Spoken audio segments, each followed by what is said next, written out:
ලංකාවේ නම් කියනවා නේ පව් වෙලා මේකෙන් ඔය වැඩ ගන්න එපා. බල් හදද්දි මෙන්න මේ විදියට මේ ජපාන විදියට හිතමුනේ ඒක නම් ලංකාවේ කොට ක්‍රීම් මොන්ටිසෝරියෙන්. ඉතින් දැන් තියෙන මට එළියට යමු.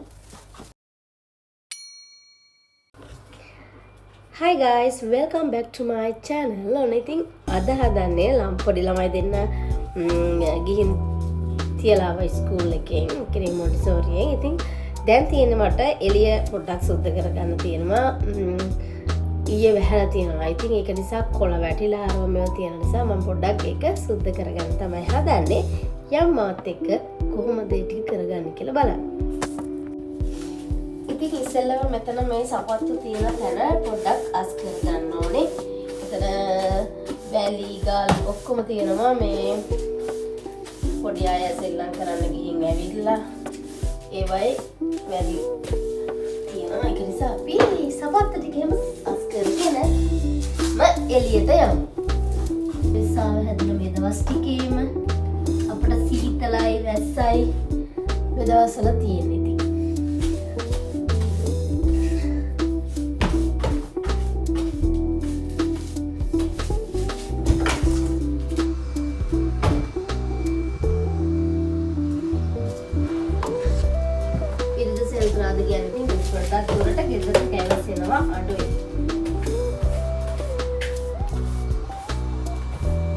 එළිය බේටි කාට සෝදාන්න ඕනේ. ගහිනකොට වැස්සත් එක්ක ළමයි සෙල්ලම් කරලා ඇවිල්ලා සපත්තු පිටුන මේ ටික දාවම මේ ඔක්කොම වද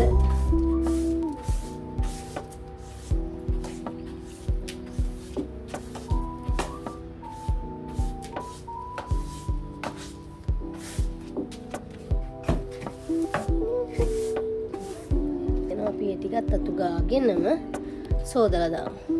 මෙතන තියෙනවා පාවිච්චි කරන්න නැති සපත්තු. ඒවත් අයින් කරන්න ඕනේ. අයින් කරලා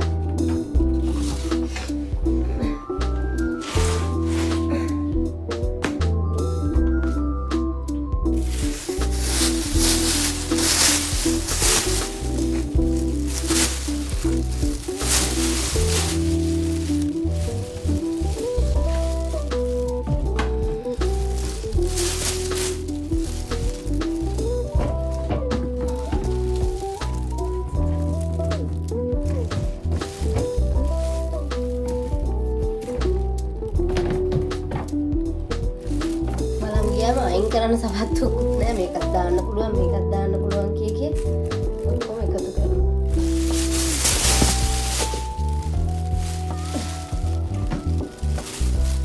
පුතාලගේ සපත්තු නම් ටක් ගාලා මේවා මදි වෙනවා.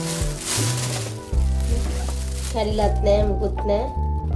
එනකට යාලට ඒවා මදි. ලංකාවට යවන්න තිබ්බනම් ලංකාවේ ළමයිට දෙන්න තිබ්බා.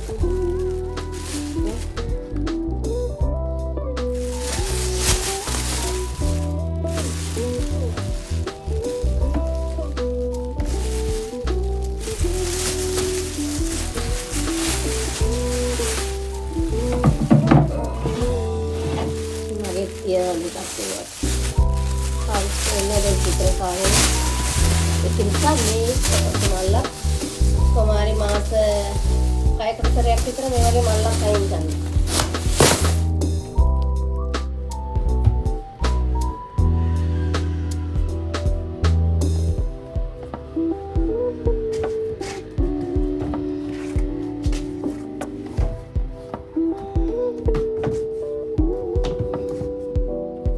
තියෙන්නේ අපිට මේ ටිකට වතුර ටිකක් දාලා ඒ ටික හොඳට චුට්ටක් වෙලා පිගෙන්න තියලා හොඳට අතුරුල වතුර ටික යවන්න.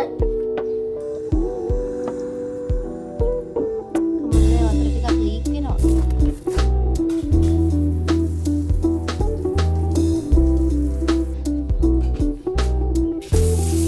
සමහරවිට යන්නේ මේ කළු පාටක තියනවා මේ. සමහරවිට ඒව එකම මල් වලට කඩලා දාලා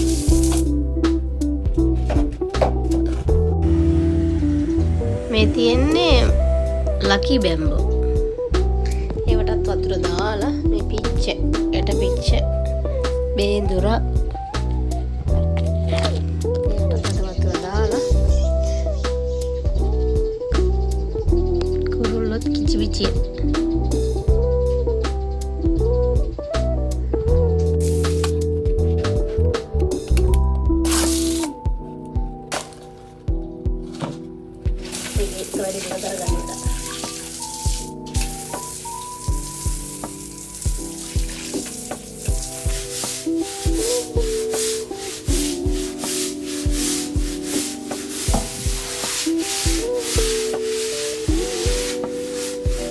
cleaning job yang කරා නම් හරි.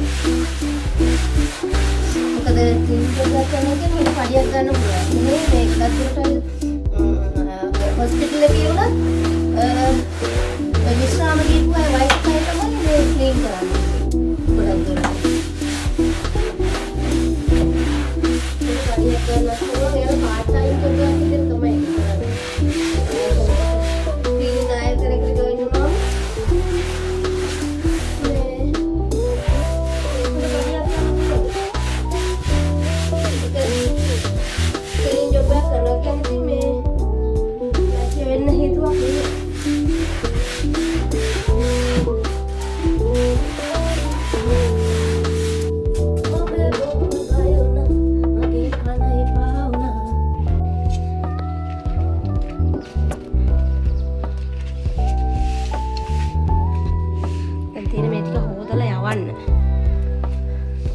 තියෙන නිසා පොඩ්ඩක් කොහොම දොර ඇරලා තියෙනවා මේ වේලින්න.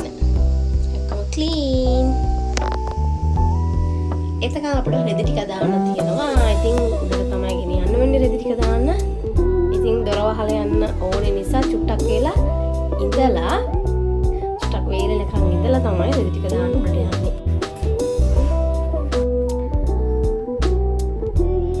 තාම වේලුණා මදි.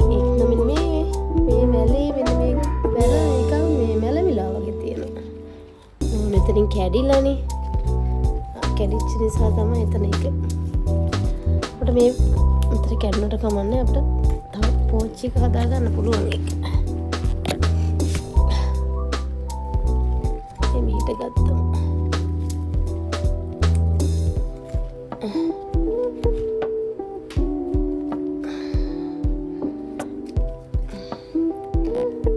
මේ වගේ කෑලි මේ වගේ කෑලි වලින් අපිට හදා ගන්න පුළුවන්. මේ හදලා තියෙන්නේ මේ වගේ වතුර වලින් මේ ගල් දාලා වතුර මේ චුට්ටක් වතුර දාවා මේ හොඳට මුල් ඇදිලා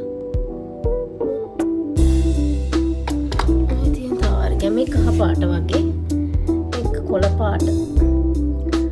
ඉතින් පොඩි ළමයිගේ අතින් ගෙදර හොම මල් තියෙන ඒවයි මේ රිකිලි කැඩුණා මම මේ වගේ වතුර දාලා පස්ස ඕනේ මේ වතුර තමයි මාරු කරන්න ඕනේ. එහෙනම් මම දිගටම ඒ විදියට තියලා තියෙනවා. ඔයාලටත් පුළුවන් ගෙදර අලංකාරවත් කරගන්න මෙන්න මේ විදිහේ මං වගේ පොඩි උපක්‍රම යොදලා ලස්සන මල් ටිකක් වවා ගන්න. දැන් ඉතින් එළිය නම් වේලිලා හැබැයි මේ ඇතුළේ තව චුට්ටක් තියෙනවා. ඉතින් ඒ වුණාට අවු වැටලා තියෙන වෙලාවේ මට රෙදි ටික දාගත්තා. මේ හවස 2-3 වෙනකොට දැන් මේ පොඩක් සීතලයි. ඒක නිසා ඇඳුම් ටික සීතල වුණාම හරියන්නේ මේ ඒක නිසා මේ දොර වහලා තියලා අපි රෙදි ටික දාන්න යමු.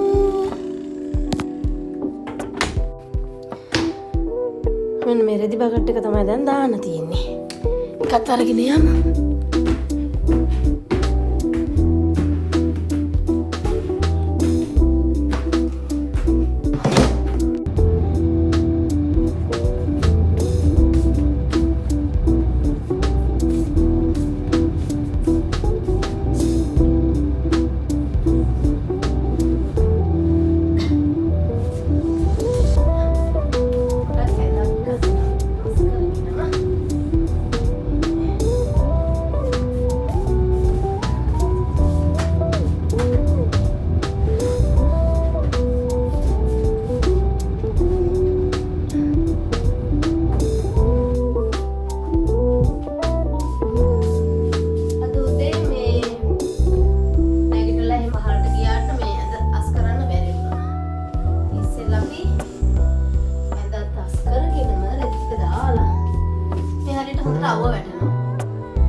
ටිකක් දුරට අඩුයි අය. රෙහාම මේ හදනවා මේ අලුත් ගෙයක්. දැන් ඔය පටන්ගෙන තාම මේ බිම මට්ටමේ වැඩ ටික තමයි කරගෙන යන්නේ. එනකොට ගේ හදනවා සතියක් දෙකක් යනකොට එතන ගෙයක්. ඒ කට්ටියට අග්ගාලා ගෙවල් හදනවා.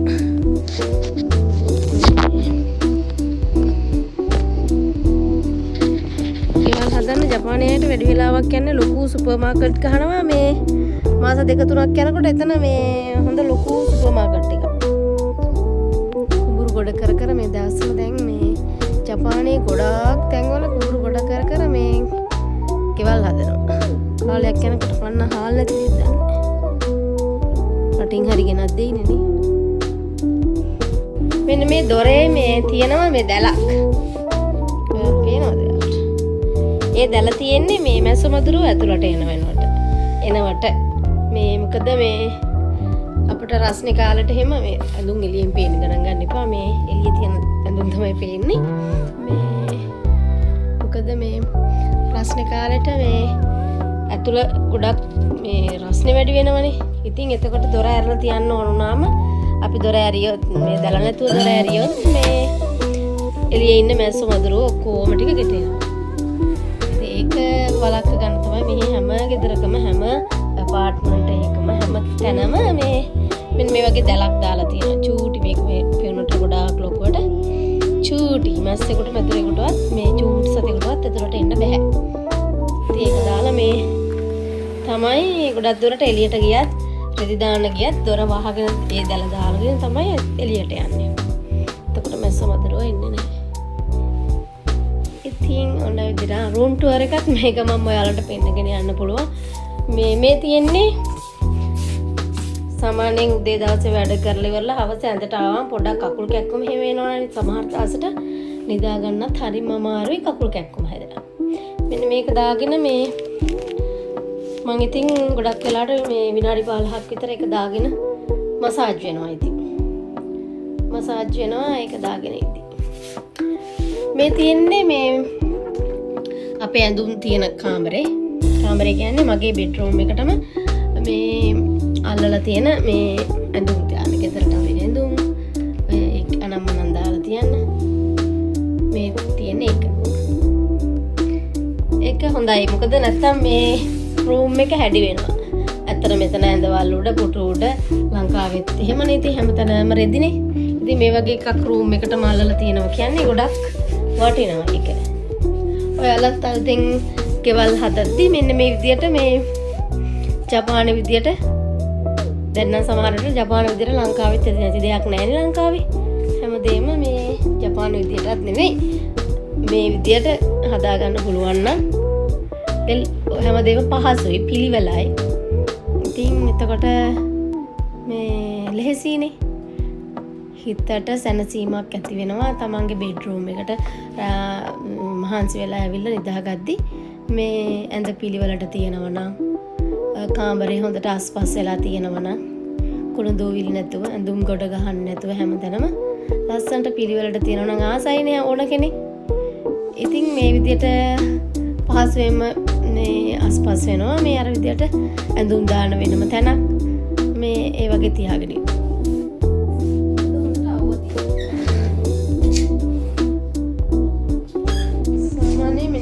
මේ බෙඩ්රූම් එක ගොඩක් ගැවසෙන තැනක මේ තියෙන්න ඕනේ. මේක තමයි තියෙන්නේ පියුරිෆයර් නැත්නම් හියුමිඩිෆයර් කියලා කියනවා. මේකෙන් මේ කාමරේ වතුර දාලා මම ප්‍රනෝස් කරා මේ දාලා ඒක Google search කරලා බලන්න. දාලා තිබ්බා මේ මිදරි ලයිට් එක තියෙනවා කියන්නේ මේ කාමරේ මේ පිරිසිදුයි ක්ලීන් වෙලා තියෙන්නේ කියලා. මේක සාමාන්‍යයෙන් මේ ඔය කාමරේ ඒ වගේම මේකේ පිරිසිදු කරන වෙලාවට දූවිලි පිහදන වෙලාවට එහෙම මේ ග්‍රීන් ලයිට් එකක් පත් වෙනවා. මොකක් හරි රතු පාට ඔරෙන්ජ් පාට අපි ඔරෙන්ජ් වෙනවා. පිරිසිදු කරන වෙලාවට එහෙම මේක රතු පාට මේ තියෙන පිටිපස් දැලක් එලියක් පත් වෙන්නේ. මේ අපි ගහපු දැලක් නැත්නම් ඒකේ මේ කරන්නත් හරිම පහසුයි. ලාස්ට් එකට අක්කාලා මේකට උනා සිදු පාට මේ දැලක් වගේ ඒක සාමාන්‍යයෙන් මේ බෙඩ්රූම් එකේම ඒ ළමයින්ම නිදාගන්න අපි ගියස් පස් කරද්දී යන දූ අනිවාර්යෙන් ඒක තියන්න අවශ්‍යයි මේ ඉතින් අපිට තියෙන කොලේ අයින් කරලා තව කොලයක් තියෙනවා මම හිතන්නේ ඒක දැලක් හියුමිඩිටි තියෙනවා නම් එක අර දැලක් දුමාරෙත් එක්ක සුවඳක් කෙනේ එක ඉතින් මේක අපිට පහසුයි වගේම පොඩි ළමයි ඉන්න ගෙදරට ඇත්තටම ගොඩක් දැන් ඒකත් පොඩ්ඩක් අස් කරන්න ඕනේ මේ ඊයේ නම් හැබැයි එයා නිදාගත්තේ නැහැ මේ අම්මා තුරු කරගෙන නිදාගන්න ඕනේ කියලා අම්මත් එක්ක නිදාගත්තේ. ඉතින් අපි ඒකත් අදහස් කරලා ඔක්කොම මේ ක්ලීන් කරන්න. කොත්‍රාකේම තස් කරන්න ඕනේ ඒකට මම අස් කරන්නේ නැහැ ඒවා. මේ බෙඩ් එක නම් මම සාමාන්‍යයෙන් මේ අස් කරනවා ඒකත් එයාටම කියලා තමයි අස් කරන්නේ. එයා ඇදෙන් නැගිටිද්දී එයා යද මේ අස් කරගෙන තමයි නැගිටින්නේ. සමහර සීතල දවස්වලට නම් එයාට අමාරුයි නැගිටලා අපිට අමාරුයි. ඉතින් මේ එයා තනියම අස් කරගන්න තමයි සාමාන්‍යයෙන් එයාට මම කියලා තියෙන්නේ. මේ එයාගේ පොත් එහෙම නම් මම අස් කරන්නේ නැහැ. තියන්න ඕන තැන් කියලා එයා තනියම මේ අස් කරගන්නවා. අවුරුදු 8ක ළමයෙක්නේ දැන්. ඉතින් ඒවා ටික ටික මේ තමයි ජපානයේ මේ ගොඩක් තමන්ගේ දේවල් තමන් කරගන්න තමයි මේ පුරුදු කරලා තියෙන්නේ. ඉතින් මේ අපි අම්මලා කරලා දෙනවා ගොඩක් අඩුයි. සාමාන්‍යයෙන් ඉතින් ලංකාවේ නම් කියනවා නේ පව් ඔය ළමයකින් ඔය වැඩ ගන්න එපා. එහෙම එකක් නෑ. ළමයාට මේ වැඩේ උගන්නලා තිබ්බොත් අපිට හදිස්සියෙන් අසනීපයක් වුණාම එයාලා මේ වැඩේ තනියම කරගන්න ඕනේ. සාමාන්‍යයෙන් මම ස්කූල් බෑග් එක එයාලට ගෙනියන්න තියෙන බෑග් එක මම සාමාන්‍යයෙන් හදන්නේ නෑ. මම අයන් කරන්න ඕන දේවල් අයන් කරලා දෙනවා මේ ඊට පස්සේ එයා තමයි ඒව හදාගන්නේ. මොකද පහුගිය දවස්වල මේ මට උණ හැදිලා තිබ්බා. ඉතින් එහෙම වුණා නම් මම අසනීපෙන් ඉද්දිම ඇවිල්ලා මගේ බෑග් හදලා දෙන්න ඕනනේ. එහෙම අවශ්‍යතාවයක් උනේ ඒක මම පුරුදු කරලා තිබ්බ නිසා මේ එයාලා ඔක්කොම හදාගෙන ඇවිල්ලා අම්මා මේක හරි නේද කියලා ඔක්කොම පෙන්නනවා. ඉතින් ඒක මේ මට පහසුවක් වුණා. එහෙම දේවල් අපි උගන්වලා තියෙනවා නම් ඉතින් අනාගතයට ඒ ළමයින්ට ඒක මේ වටිනවා. නේද? ගොඩක් හිතමුනේ ඒ ගැන ලංකාවේ ගොඩක් අයට අම්මගේ තමයි මේ ස්කූල් බෑග් එකත් ස්කූල් වෑන් එක ගාවට ගිහින් දෙන්නේ. ඉතින් ඒ ළමයි බරක් ගෙනිල්ල පුරුදු නැහැ. ඊළඟට තමන්ගේ වගකීමක් කියන දෙයක් ඒ ළමයිට අරන් දීලා නැහැ පොඩි කාලේ ඉඳලා. ඉතින් එයාලා මේ ලොකු වුණාම දෙමව්පියන්ගෙන්ම තමයි හැමදේම බලාපොරොත්තු වෙන්නේ. විවාහ වෙලා ගියත් ගෑනු ළමයි මේ චුට්ටක් පොඩි අතපසුවීමක් එක්කෝ දෙයක් තනියම කරගන්න ආත්ම ශක්තියක් ඇති වෙනවා. ඒක නිසා ජපානයේ එක කියලා තියලා තියෙන්නේ. දැන් ළමයා උදේට ඉස්කෝලේ යන්න ඕන පයින් තමන්ගේ බෑග් කොච්චර බර වුණත් ඒව අරගෙන යන්න ඕන.